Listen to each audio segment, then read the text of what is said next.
स्वागत है आपका अभी क्लासेस डाउट्स में। और आपका प्रश्न है कि भर्जन और निस्तापन में क्या अंतर है, यानी अंतर स्पष्ट करें। वीडियो को लास्ट तक देखिएगा, तब आपको समझ में आएगा कि भर्जन और निस्तापन में अंतर कैसे लिखना है। पहले तो यह समझिए कि किसी भी तरह का अंतर सवाल आता है तो पहले हम ऐसे चार्ट बना लेते हैं और एक तरफ लिखेंगे भर्जन और एक तरफ हम लिखेंगे निस्तापन। अब आपको समझ में आ गया कि अंतर कैसे लिखना है। अब सुनिए भर्जन और निस्तापन में अंतर। पहले तो यह समझ लीजिए, अगर आपसे प्रश्न 2 नंबर के लिए पूछा जाएगा तो आपको केवल 2 अंतर लिखना है। और अगर प्रश्न आपसे 3 नंबर के लिए पूछा जाएगा तो अब आपको तीनों का तीनों अंतर लिखना है।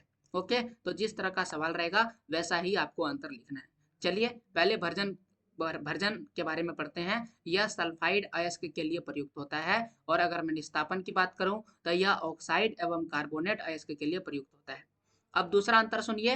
भर्जन, इस प्रक्रिया में अयस्क को वायु की उपस्थिति में गर्म किया जाता है। निस्तापन का सुनिए, इस प्रक्रिया में अयस्क को वायु की अनुपस्थिति में गर्म किया जाता है। अब उदाहरण लिख दीजिएगा तो तीसरा हो जाएगा, जैसे 2ZnS 3O2 तो बनाएगा क्या, 2ZnO और 2SO2 बनाएगा। ये हो गया भर्जन का उदाहरण। निस्तापन का सुनिए, ZnCO3 तो ये क्या बनाएगा, ZnO और CO2 का निर्माण करेगा। अब ध्यान से सुनिए, यहाँ पर जो एक चीज छूट गया है, ये जो तीर लिखा हुआ है, इस तीर के ऊपर आपको ऊष्मा लिखना है।